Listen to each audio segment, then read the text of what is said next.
大家晚安，大家晚安。大家食咗飯未啊？未啊，下午茶。咁啊，大家都好有心啊！我頭先都係食咗個三文治啫，係啦。咁大家都有心啦，咁去參加今日嘅體驗課啦。咁所以都好多謝大家嚟參加啊！我本身仲有諗究竟有幾多人咧？咁原來人數都幾多下嘅。咁啊，今日咧，我哋會分享呢一個咧樂齡科技新知嘅體驗課嘅。咁我係大家嘅導師啦，咁我叫阿 Roger，或者大家叫我傑仔又得，或者叫我全名阿俊傑又得咁樣。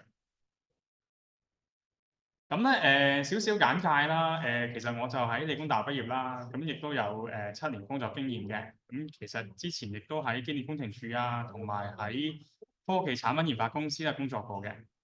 咁啊，亦都喺香港理工大學嘅樂齡及家庭研究中心啦。咁之前都有教過一啲資訊及通訊科技啦。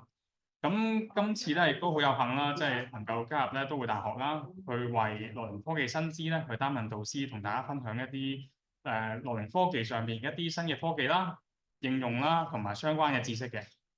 咁所以咧都即係好開心啦，可以今日同大家見面啦。咁今次體驗課嘅內容咧，其實有幾個目的嘅。咁其實咧係希望大家去初步了解啦，樂齡科技係乜嘢嚟嘅咧？有啲咩重要性咧？同埋樂齡科技嘅發展係點樣樣咧？點解好似近呢幾年先多聽樂齡科技咧？個趨勢係點咧？其實喺我哋嘅課程入邊咧，我哋第一堂啦，即係唔包括呢個體驗課嚇。我哋第一個單元咧，其實我哋會係即係幫大家咧跳出去香港，我哋去全球去睇一睇咧樂齡科技喺例如喺英國啊，例如英國啊，跟住加拿大啊，日本啊發展成點樣樣？咁其實我哋香港又係一個咩狀態咧？咁稍後其實我都會分享個別地區嘅，例如新加坡啦，一啲樂齡科技上邊嘅發展係點樣樣啦？咁俾大家了解，其實樂齡科技嘅重要性喺邊啊？嚟緊我哋會點樣行咧？我哋點解要上呢一堂咧？啊，呢一堂有幾有價值咧？啊，咁當你了解到相關嘅背景之後，你就會知道我哋呢個課程嘅價值同埋目的。咁同埋今堂咧話晒係體驗課啦，咁同埋大家都好踴躍啦，好有心啦，參加我哋夜晚嘅體驗課啦嚇，8點鐘啊，間仲要去到9點添。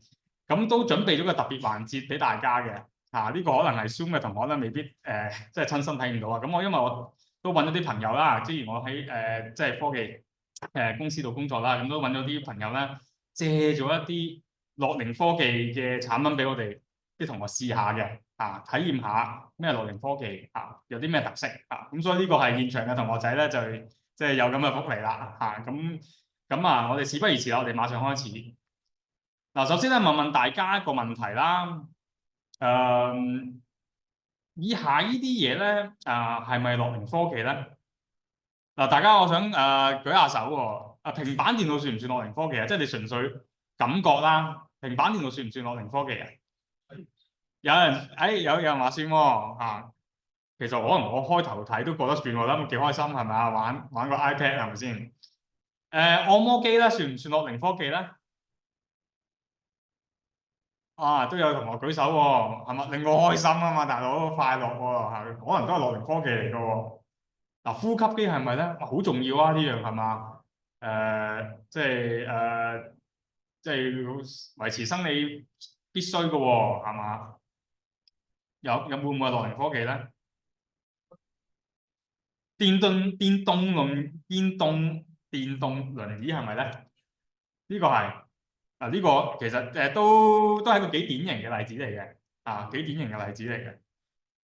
嗱，我唔俾一個絕對嘅答案俾大家，大家記得諗一諗究竟我點樣去判斷樂齡科技咧？我哋可能講晒今堂所講嘅嘢咧，我哋可能稍後再討論一下，或者大家參加完我哋呢個課程之後咧，大家會有個更加全面嘅理解啦。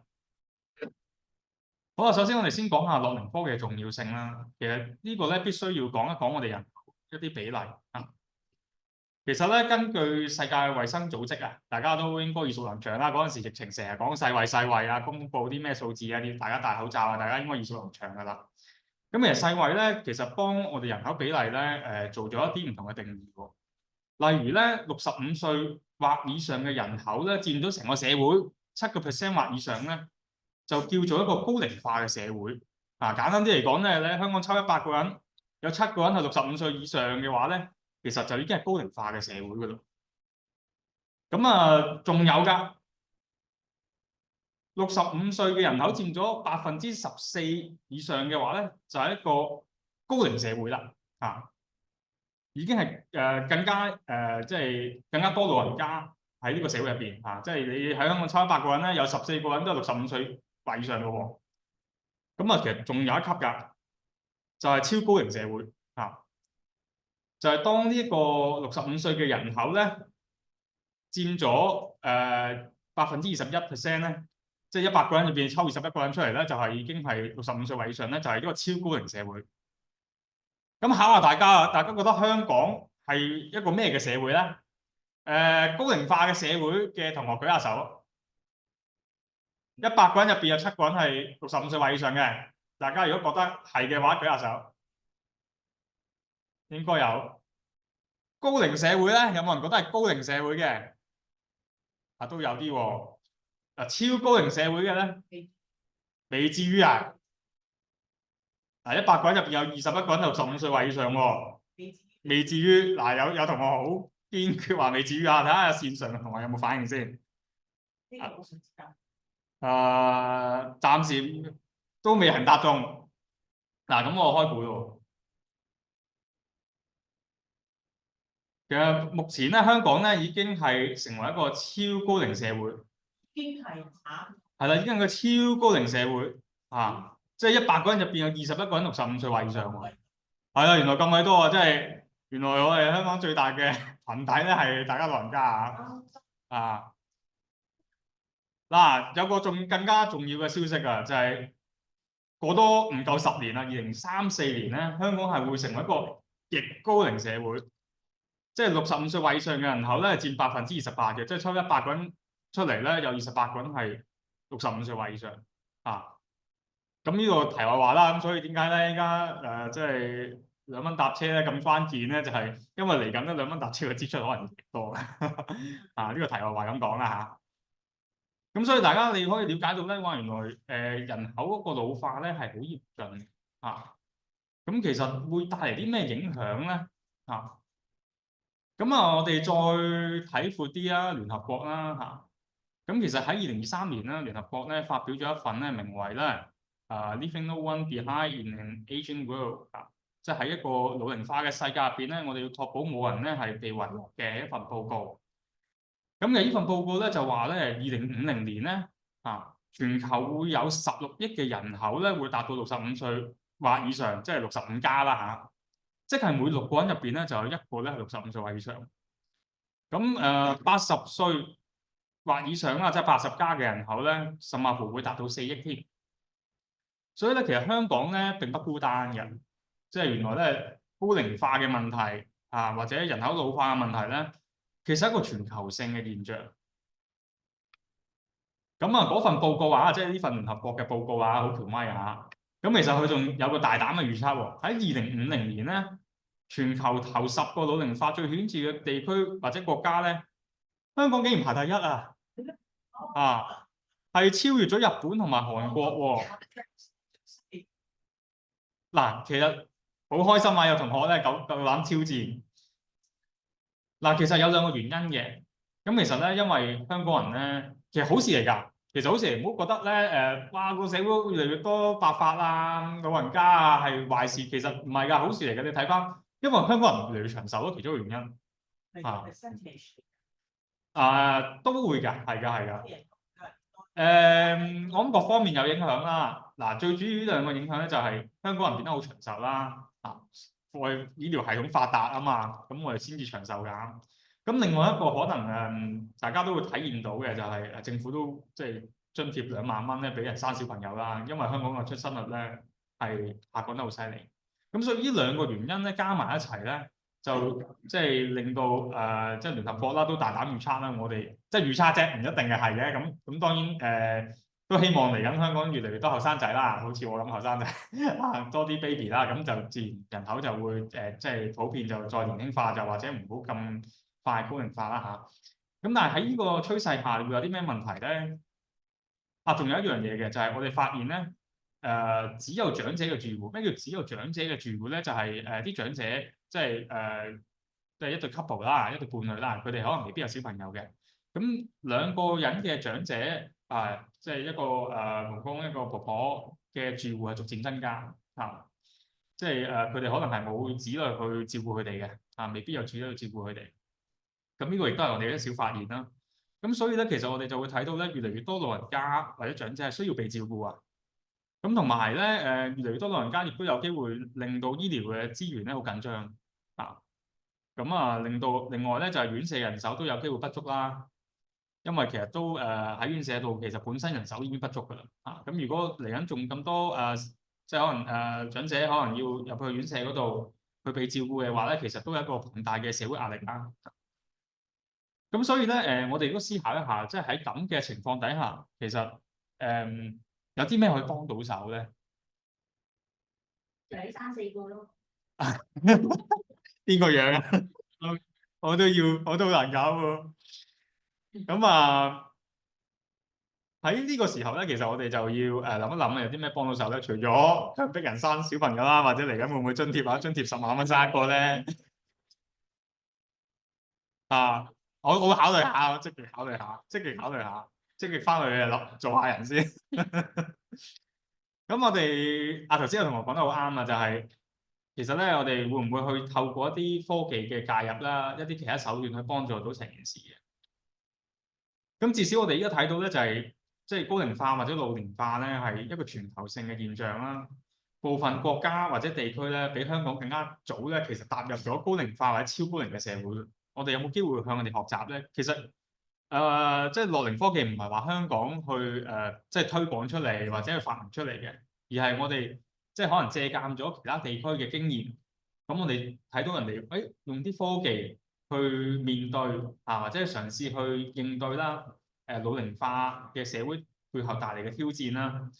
咁所以咧，香港先至話近呢幾年咧，好特別咧去即係去推動呢個樂齡科技啦。甚至乎我哋依家都有個課程叫樂齡科技新知啦。咁所以咧，其實我哋稍後咧都會簡介一兩個地區啦，俾大家知道咧，可能經驗佢點樣解決一啲即係老齡化嘅現象。喺度少少分享啦。其實我哋個課程會分享更加多嘅地區同國家嘅。咁我專登抽咗2個同大家分享啦。咁丹麥大家熟唔熟悉啊？丹麥喺邊㗎？唔知，好遠好遠嘅地方。芬蘭知唔知喺邊啊？芬蘭好出名嘅教育全球第一啦。咁其實芬蘭嘅隔離就係丹麥啦，喺一個西歐嘅地方啦。咁其實嗰個國家咧，其實被譽為咧係全球最快樂嘅國家之一嘅。咁其實咧，原來佢喺早年啦，其實同香港一樣啦，都踏入咗一個超高齡化嘅社會。咁但係其實原來咧，佢哋喺2006年起咧，其實佢哋已經咧係有所準備㗎啦，就係已經係應用啦或者研究啦一啲機械人啦去擺啲安老服務入邊，甚至乎成立咗一啲基金咧，去喺長者護理度咧去幫手啦，去減輕相關人手負擔。甚至乎咧，佢哋喺近年咧，亦都投放咗好多資源啦，以8億港元啦，擺喺咧即係強化長者日常嘅護理同埋社交上面。咁另外即係新加坡啦，大家可能比較熟悉啲啦。其實佢喺2026年之前咧，都會踏入超高齡社會。即係其實咧，我哋新加坡同香港咧，其實都係會面對呢個問題。咁但係其實喺2014年啦，其實咧當地咧亦都已經係推出咗一啲計劃啦，將呢個樂齡科技擺咗喺佢哋國家嘅計劃入邊甚至乎佢哋嘅衛生部咧亦都發表咗一啲中文啦，叫做成功老化嘅行動計劃，就係提倡咧用科技咧協助長者去工作啦同埋社交咁其實人哋喺2016年咧，即係喺即係政府嘅層面，喺國家嘅層面咧，都已經係全力去應對咧呢一個老齡化嘅問題透過科技去介入去解決。咁甚至乎咧喺2023年啦，佢再更新多次個計劃特別加強啦一啲即係相關嘅科技嘅資助啦，例如啲腦力嘅訓練啦、熱島嘅偵測啊、長期病患嘅管理啊，咁甚至乎同當地一啲企業啦，都一齊去合作啦，推廣呢個樂齡嘅科技嘅。咁香港係點咧？其實香港最關鍵嘅起步點咧，成個社福界啦，其實都係以2017年啦，香港發表咗第一份樂齡科技嘅研究報告，同埋當時咧政府亦都舉辦咗一啲好大型嘅樂齡科技嘅博覽同埋高峰會嘅。大家平時有冇去樂齡科技展啊？有係嘛？其實有冇年年都去啊？有一年最早係幾時去啊？你哋唔記得啦？係咪17年咧？咁大家可能你見年年都有搞喎，其實就係2017年開始啦，跟住就年年都搞啦。咁跟住喺2018年咧，政府亦都撥款咗10億咧，就係專登咧擺去咧去資助一啲安老機構啦，去添置啊、租用啊同埋試用一啲樂齡科技產品。咁所以如果大家即係有機會，你見到去到院舍咧，你見到哇多咗好多特別嘅產品喎，其實有機會佢係喺呢個基金度咧，即係攞嚟去喺呢個基金度去買啊或者租用嘅。咁近年咧，政府亦都擺咗好多錢啦，咁喺繼續擺好多錢啦喺樂齡科技上邊啦。咁值得即係提啦，就係都會大學啦。咁其實咧都開辦咗一個應用樂齡科技嘅高級文憑添嘅。咁所以你見到咧，其實喺社福界啦、政府啦，甚至乎喺學界咧，其實我哋已經係為呢個樂齡科技咧準備就緒全力推動。咁所以亦都衍生咗點解我哋有今日呢個課程啦，一個體驗課俾大家。咁當然我哋嗰個正式嘅課程會更加豐富嘅。咁另外咧，香港嘅銀髮市場咧，其實都有一個經濟嘅潛力。頭先我哋不斷去強調就係希望用樂齡科技咧去解決一啲老齡化帶嚟嘅問題，例如可能醫療資源緊張啊、院舍人手不足啊。但係其實同一時間亦都有機會咧係推動經濟發展嘅一個動力嚟嘅喎。根據貿發局啦啲數字啦，其實咧香港咧喺全球咧針對銀髮市場嘅經濟上邊咧，其實都名列前茅嘅喎。咁因為可能香港係一個好富庶嘅社會啦，同埋大家我相信啦即係如果嗰個科技真係有用嘅話咧，其實大家都會俾錢去可能買嘅，或者可能你唔買咧，可能你啲親朋戚友啊、仔女啊，或者可能係院舍啊，其實佢哋都會買嚟去即係希望幫到大家嘅。咁所以呢個市場咧，其實都不容忽視。但係咧，都注意咧，就係咧，銀髮市場好龐大㗎。咁其實有唔少嘅商家咧，都會利用咧大家即係可能渴望健康嘅心理咧，同你哋可能高價推銷一啲冇乜科學根據嘅一啲裝置。近年啦，特別國內啦，其實有唔同嘅省市政府咧，都好積極去打擊一啲失實嘅健康科技嘅銷售。例如啲吸氫機喎，大家有冇聽過吸氫機啊？咩吸啲氫氣啊，對身體好啊？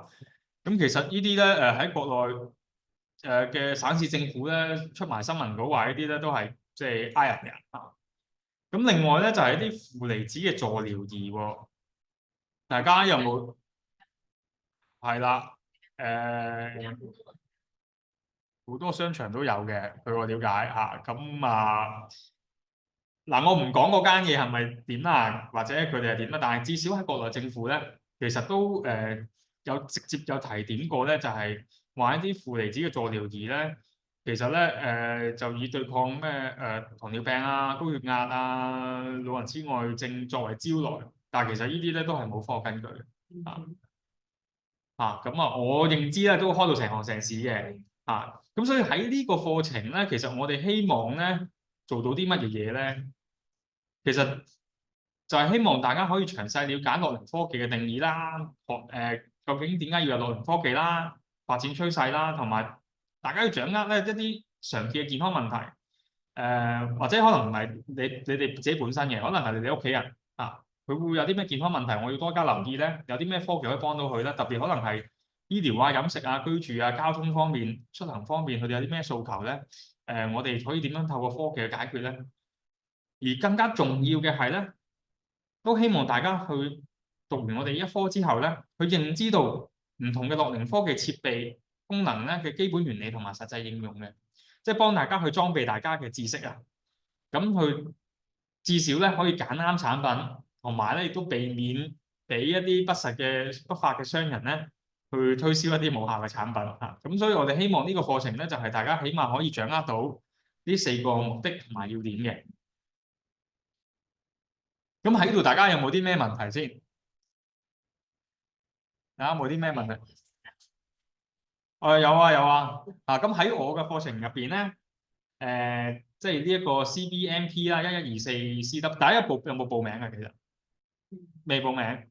咁啊喺呢個課程入邊咧，其實我都涵蓋咗好多咧。喺樂齡科技展入邊咧，即係佢哋有擺出嚟嘅產品咧，我都基本上有擺入去，甚至乎我都有仔細分析添嘅。咁所以喺嗰個課程度咧都好豐富啦，甚至乎大家唔需要專登去都可以咧足不出戶咧知道咧樂齡發展嘅樂齡科技嘅一啲最新嘅趨勢同埋產品嘅。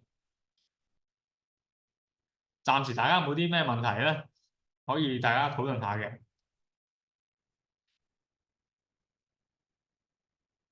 咁咧如果大家冇乜問題咧，咁咧呢個咧就係一個特別嘅環節喎，就係專登咧就係俾我哋現場嘅觀眾咧去有一個率先嘅嘗試啦，咩係樂齡科技啦。咁咧我就問咗啲朋友咁咧就即係租咗唔係租啦借用咗一個樂齡科技嘅咁呢個咧就係一個智能拐杖嘅咁唔知大家有冇睇過啊？我可以拎俾大家去體驗下啦。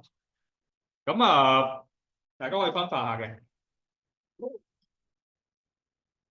大家嘅分發呢個就係俾大家嘅一個小福利啦咁呢個點解我就會攞嚟同大家分享咧？因為呢個都一嚟佢可以拎得出嚟分享啦，即係冇理由我揸入電動名呢個嚟啦咁所以呢個咧就比較方便啦。第二就係咧，佢有啲功能咧其實幾貼心嘅。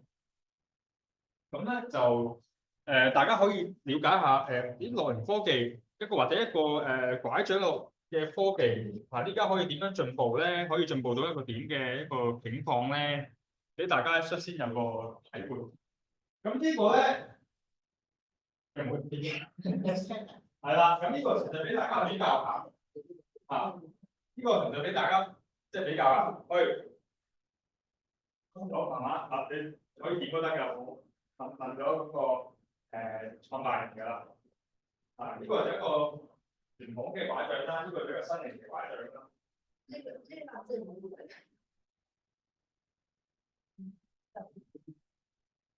線上嘅同學如果有啲問題可以喺線上發表嘅，咁我稍後都會睇下可以鏡頭俾大家睇一睇嗰個都39個，係啦，係。好，大家點樣 say 下？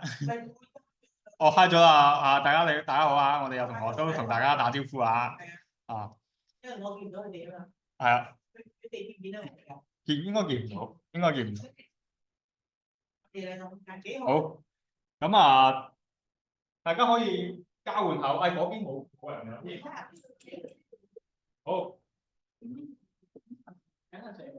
好，大家感覺係有啲咩特別咧？大家可以有個舊式啲嘅拐杖啦。我依家都係舊式啲嘅拐杖啦。好係嘅，係會有啲重嘅，因為佢有啲衝突喺度嘛，佢有啲電咁樣。係啦，大家可以感覺一下。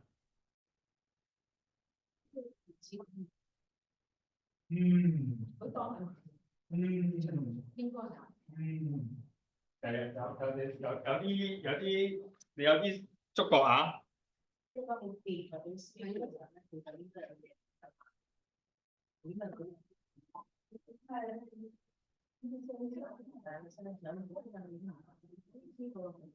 呢個其實係一個咧幾典型嘅一個樂齡科技嚟嘅。咁如果你去樂齡科技展咧，基本上咧都會見到佢嘅。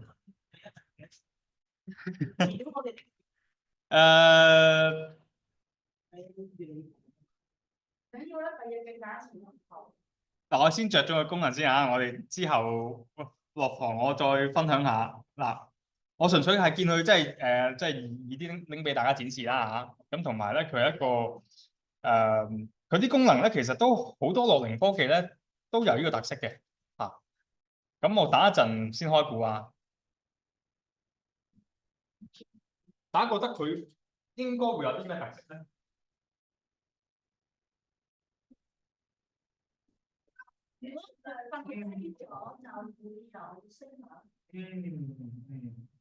係啊，其中一個啊，大家都感覺加上佢哋咧嗰一點，咁啊，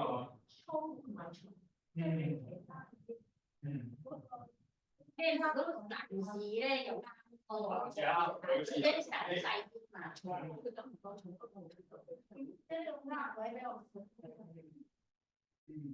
但我唔係完全係認同佢嘅設計理念啦，不過大家可以即係感覺一下。好似咧，好似頭重尾輕咁。頭重尾輕。即係可能佢個電池喺上邊。係啊。喺個電池喺個手柄。咁就呢個功能就要即係冇話好細樓下嗰啲重。咁呢個最主要都係安全性嘅事。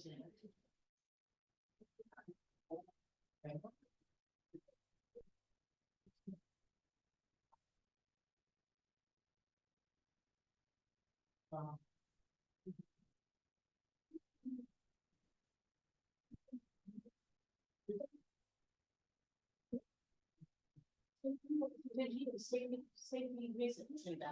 咁就使唔使俾老東？使唔使俾 zoom 嗰啲人望下？咁俾你睇下。好啊，我舒服嘅，有方向。唔幾需要私人望下。開緊哦，我撳個視訊應該 OK 啊。係翻大喺個。等先啊。呢個好似你開翻大啫，見到個鏡頭。上邊係開翻大，跟住有借鏡頭。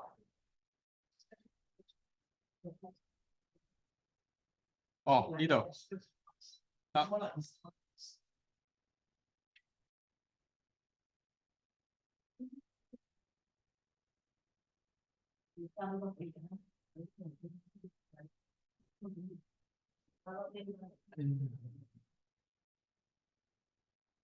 好。OK。好。咁啊嗱，我哋現場咧就介紹緊呢一個拐杖啦。咁呢個拐杖咧，同可能傳統嘅拐杖可能借一借傳統嘅拐杖，就有啲差異嘅。你見傳統嘅拐杖係咁啦，其實你見結構簡單啲，同埋感覺上輕啲嘅。你見我隻手咧都擺動得即係大幅度啲嘅。咁但係咧，你去到一個即係新型啲嘅拐杖啦，咁你見你感覺到啊，你見我隻手咧揈佢咧係比較墜嘅咁但係佢功能咧上邊咧係會多少少嘅，係會多少少嘅。咁俾翻同學試用下先。咁呢個點解我話係一個幾典型嘅樂齡科技咧？咁其實咧好多樂齡科技咧都有一個特色嘅，就係針對咧跌倒嘅偵測。頭先有同學都答到嘅都講到跌倒嘅偵測。因為咧其實咧原來咧對於老人家嚟講咧，最大嘅健康風險咧，當然係可能大家耳熟能詳嘅高血壓啊、中風啊咁樣。但係其實最致命啦、最危險嘅咧係跌親係跌親。咁所以咧最跌親都唔緊要喎，即係你跌親你冇人知，喺條馬路跌親或者荒山野嶺嘅時候跌親冇人知，嗰下先最慘喎。咁所以咧喺呢個拐杖或者其實喺唔同嘅樂齡科技產品入邊咧，都有一個特色咧，就係跌倒嘅偵測或者通報嘅。咁頭先有啲同學都有即係試下嘅功能啦，就係如果佢跌倒嘅話咧，咁其實佢會發出啲聲響啦。咁同埋咧呢個拐杖咧可以連手機添嘅如果你喺個手機度，可能你屋企人幫你設定咗啲嘢啦，咁跟住如果你佢偵測到你啲拐杖可能係瞓低咗嘅，咁即係你可能個人可能跌低啦，咁其實佢就會 send 一啲信息啦，去你屋企人度即係幫你報警啊咁樣。咁其實唔單止係你個人受惠㗎，而係你身邊屋企人啦，其實都會有一份安心。咁另外咧，亦都頭先有啲朋友仔都試到係有啲照明嘅功能嘅，咁其實呢啲都係一啲比較貼心嘅設計啦。咁仲有咧，就係既然佢可以偵測到咧，你跌倒啦，咁其實咧佢都有啲 GPS 喺入邊嘅。例如你行到去邊啊，到時萬一你真係出意外又好，或者唔見咗你啦揾唔到你啦，咁其實家人都可以透過手機啦，跟住可以揾到你嘅位置啦。咁所以咧，其實呢啲都係一啲樂齡科技普遍有嘅特色嘅。咁仲有一個點咧，就係呢個大家可能未必感受得到㗎啦。咁我問廠家佢先咁講嘅啫。佢就話個暖手嘅功能嘅喎，係啦，大家可能未必感受到，我都話佢有冇得開嚟睇下㗎。佢話係冇嘅，佢純粹係有一個室溫感應器啦。咁要個溫度係低過15度咧，佢先有個暖手嘅功能嘅。但係聽落去你會覺得好貼心喎，同埋都好似幾實用喎。咁咧，其實我正想就係用呢個例子咧，去俾大家知道咧，就係其實樂齡科技咧普遍咧，其實係希望針對大家用家嘅需要針對大家最麻煩、最常見出現嘅問題啦。咁從而去擺翻一啲相對應嘅特色落去啦。咁從而希望係幫到大家嘅。而嗰個人未必係使用者受惠，而係可能係你屋企人多份安心。你用呢個拐杖出街嘅話，我會零舍安心啲嘅。我會真係放心啲嘅。又或者可能唔使專登陪你出去，可能你拎住支拐杖出去啦，你行到邊個到時嚟揾你啦。我睇個手機就睇到㗎啦。咁所以樂齡科技就有呢個好處咁所以我就專登就拎呢個例子出嚟啦，俾大家去體驗一下嘅。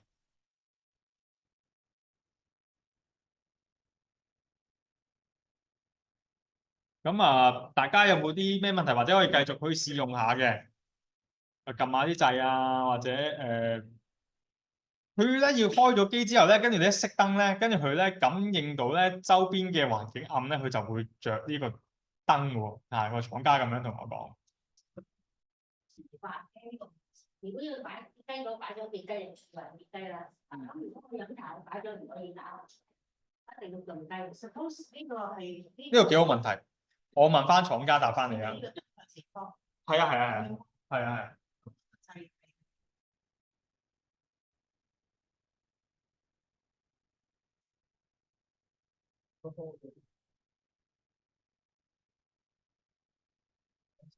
試下熄燈先嚇，睇下係咪真係着燈嚇？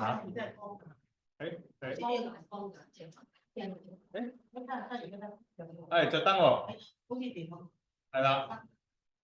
你因為睇過啦，而家成日睇咧唔同嘅個手仔就喺度面嘅。咁我使唔使跌低？試下。我跌低。好聲喎！後邊嗰個。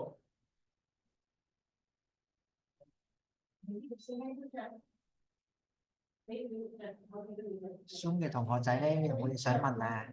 可以開咪嘅喎。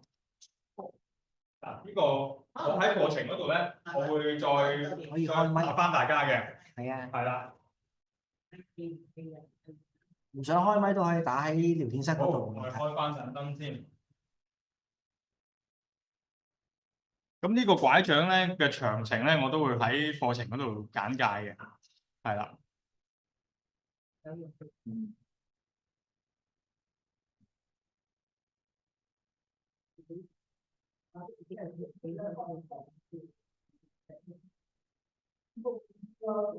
線上有冇朋友仔有啲疑問啊？或者對於樂齡科技有啲好感興趣嘅問題？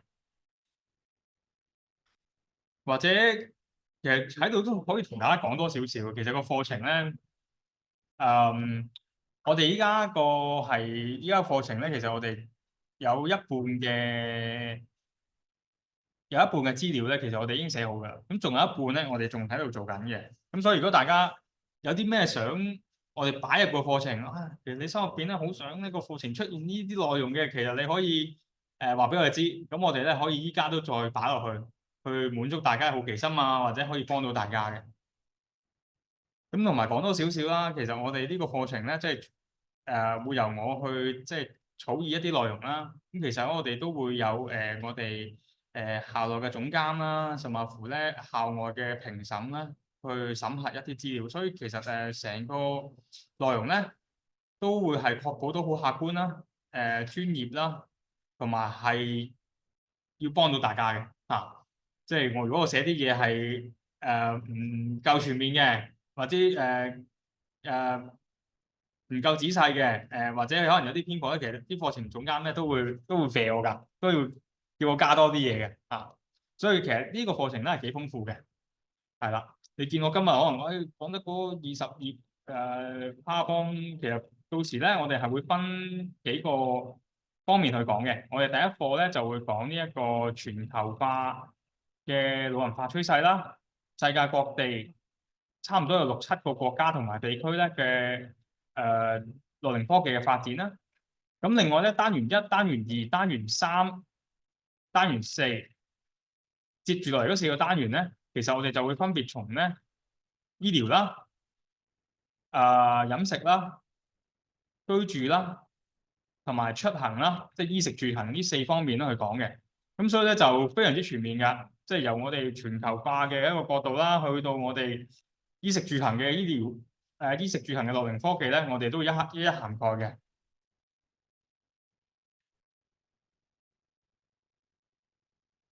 咁所以咧，頭先分享嗰支拐杖咧，就會擺咗喺咧我哋成個課程最後嘅一個單元啦。啊，衣食住行，咁行就係一個最後嘅單元。咁除咗係一啲實用性嘅，例如可能裝置啊、設備啊、拐杖啊、輪椅之外咧，其實我哋都會介紹一啲軟件性嘅，例如一啲手機應用程式啊。唔知大家有冇睇過一啲手機你對住個食物影完張相咧，就會知道啲營養價值啊。咁其實呢啲都好有用啊。咁呢啲咧我帶唔到俾大家嚇，咁就只可以喺課程嗰度涵蓋啦。咁所以分別就會有啲你可以嗱，如果你覺得唔準咧，就可以自己入翻啲數據，例如你今日食咗個乾炒牛河嘅，咁你就可能輸入翻乾炒牛河。咁其實咧，佢就會根據你嘅個人嘅年齡啦、體重啦，跟住佢就會話俾你聽，哦，你應該攝取幾多卡路里啊，幾多蛋白質啊。係啦，係啦，係啦，係啦。咁其實就會幫助到大家，或者幫助到大家去監測你哋屋企人或者可能特別長者一啲飲食嘅習慣啊，同埋喺度都分享多少少，其實長者咧原來都會有營養不良嘅問題嘅喎。大家可能成日覺得，我哋要食清淡啲啦，係啦，老人家啊嘛，要食清淡啲，但係其實唔係㗎，老人家反而咧要食得，唔係食得多啊，係食得準確啲，要食得多營養啲，可能要食多啲有蛋白質嘅嘢，因為大家可能啲肌肉咧開始老化咧，你啲肌肉一老化又少運動咧，咁其實咧可能就好易跌親或者唔夠力。倒翻轉頭，可能你要食多啲特有蛋白質嘅嘢，例如可能肉類啦、蔬菜類啦、牛奶啊嗰啲都要飲多啲啊咁樣。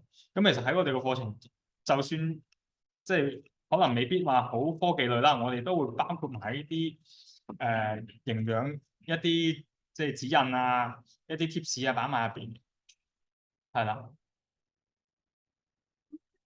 係，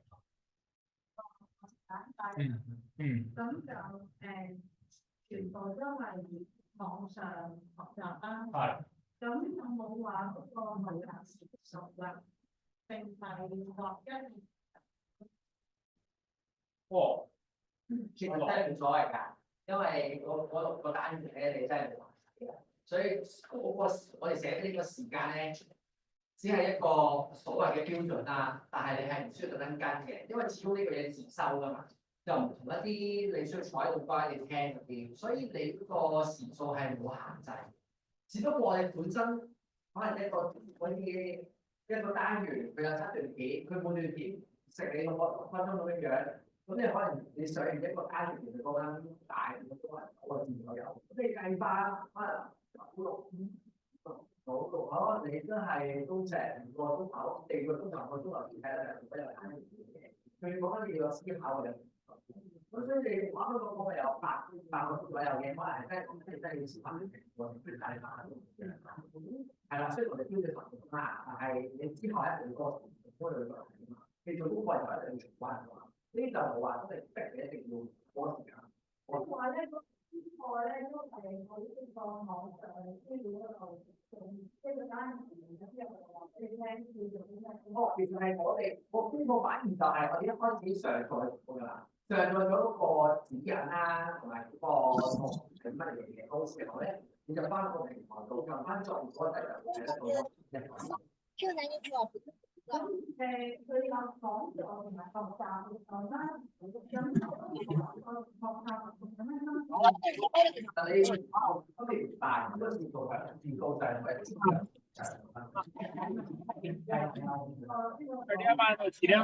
啲多條片就會打。係啊，即係我全部都要食，全部要食。不過你話有啲乜嘢分別就係佢可能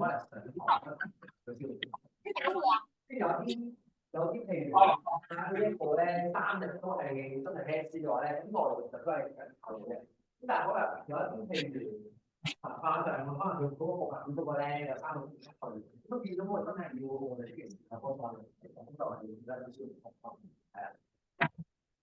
即係我唔話啱啱個佢講到我呢個學習。因為我哋將佢嗰節課長啲咁解啫。唔再就唔動得，可能真係有啲老師咧，真係未剪紙嗰啲，即係打啲紙嗰度剪嘅，佢真係喺度讀咯。否則嘅話，真係讀書嘅，我哋3節都係多數都係讀書嘅。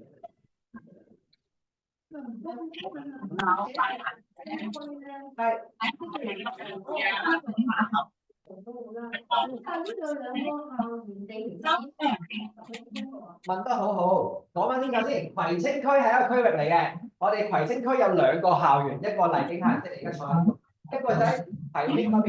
咁咧，同學仔成日都會問：咁我點揀啊？究竟係咪要揀嘅？唔係，呢到時候報咗課程之後，如果係屬於都會大學嘅課程，你哋都會收翻邊個校園、邊個課室嘅，同埋會教埋你點樣去過嚟㗎啦。所以就唔使擔心。都係麗景度上學嘅，我哋自習生嘅課程。我覺得呢度係。我攞呢個電子咧，呢個人接報嘅。點解你？我咁講，你講翻先，第10嘅呢度第10，知，睇你買呢度誒區域，咁你講翻區域。黃區域呢度咧就。你又話啲？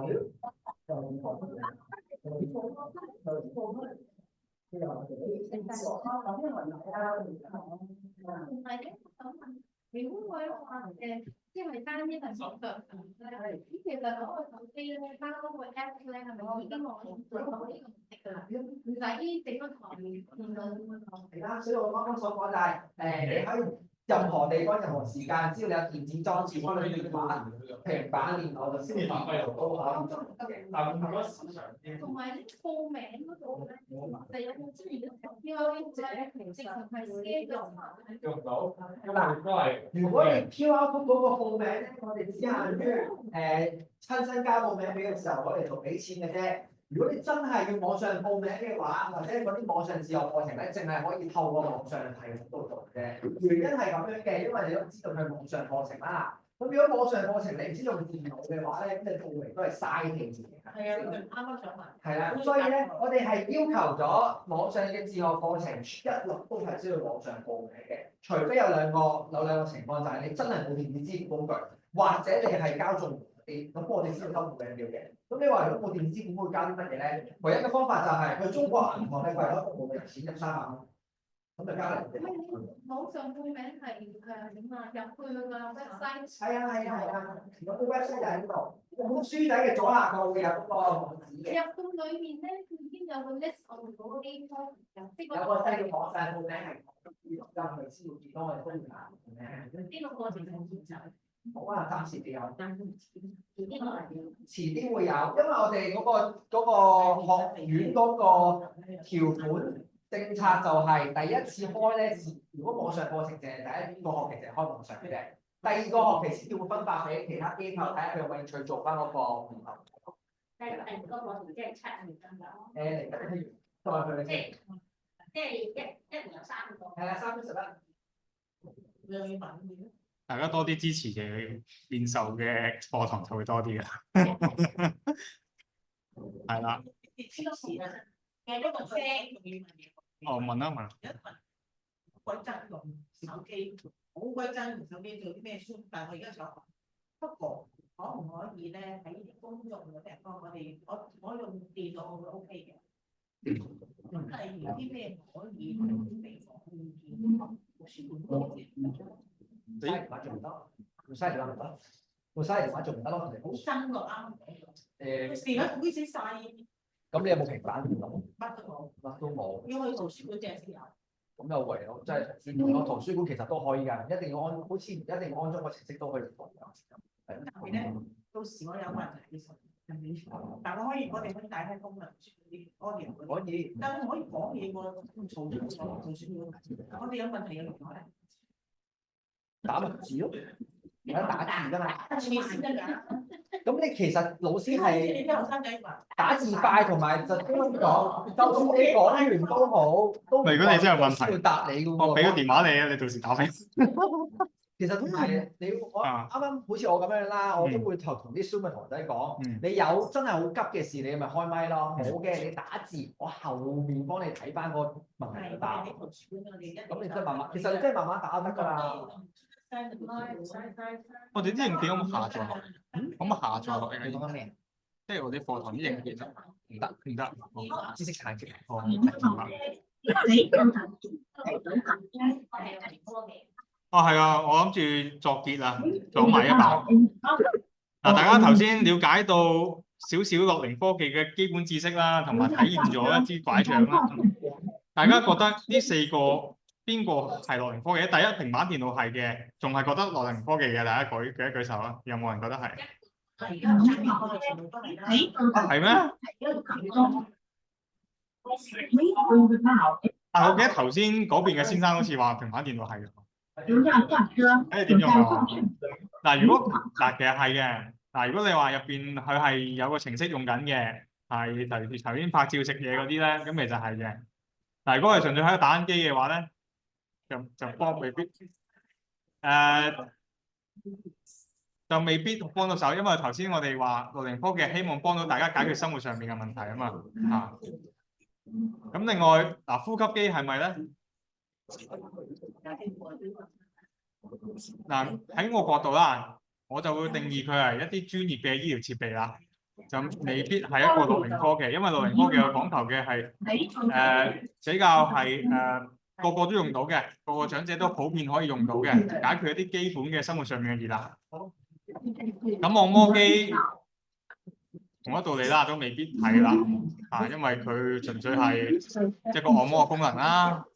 咁但係咧喺我哋嘅課程入邊咧，啲按摩機轉變咗少少咧，佢可能就變咗樂齡科技咯喎。咁依家有一啲有啲產品啦，咁其實咧係可以幫助到大家咧嗰啲關節咧少啲發炎嘅。咁就會即係你個產品咧就會係主要係即係敷喺或者咧係貼喺嗰個膝頭哥上面咯。咁跟住佢會釋放一啲紅外線啦，促進入邊啲血液循環啦，去幫助到大家減緩一啲關節炎嘅。咁嗰個產品其實係冇記錯啦，係中文大學研發出嚟嘅。咁所以其實係有一定嘅科學基礎。咁到翻最後按摩機咧，可能就係一啲普遍嘅產品啦。咁電動輪椅就大家都會即係定義佢為一個樂齡科技啦，因為其實佢係幫助到大家出行啦，可以提供到一個便利啦。咁呢啲係大家即係俾大家少少例子啦，去了解下咩樂齡科技。咁我哋喺個課堂度就會有更加多嘅即係內容去幫助大家深入了解嘅。咁今日大致上係咁多啦。如果大家冇問題嘅話，好多謝大家。